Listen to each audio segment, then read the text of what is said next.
The next question, the member for Ottawa Centre. Thank you, Speaker. Last night I spoke to Robert Smiley, an Ottawa resident whose son Rowan and partner Kimberly must be tested for COVID-19 every 2 weeks, given their health conditions and caregiving responsibilities. Robert was worried about long lineups for testing today, so I asked him to tell Rowan to give me a call. I spoke to him this morning. Rowan is standing right now in an 8-hour lineup at Moody Drive testing facility in the West End. The lineup is more than 1 kilometre long. That was not a typo, Speaker.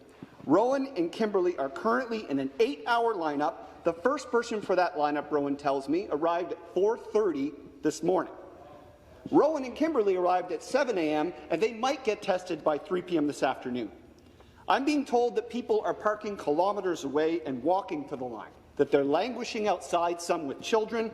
Folks are turning away at the sight of this massive lineup, which means they aren't getting tested. It's unacceptable. Speaker, to the Premier, what is his plan to reduce these lineups and open up testing right now?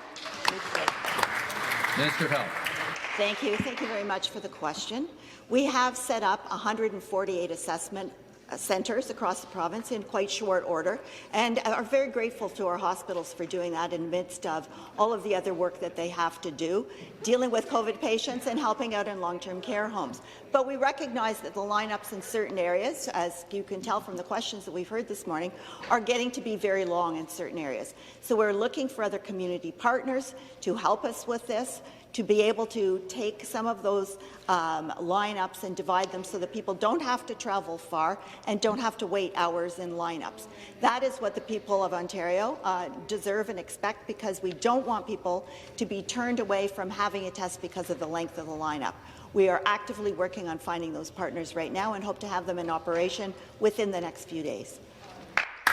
And the supplementary question. Thank you, Speaker. That is cold comfort to Rowan and Kimberly.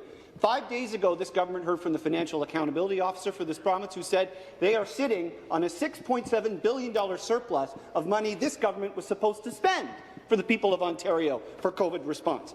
Ottawa is one of 3 communities that have seen a worrying rise in COVID cases being positive.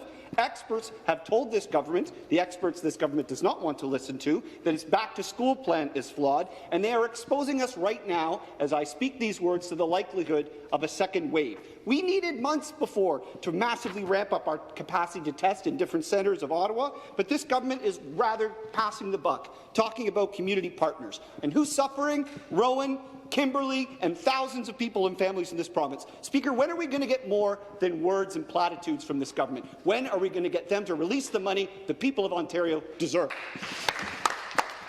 Minister of Health.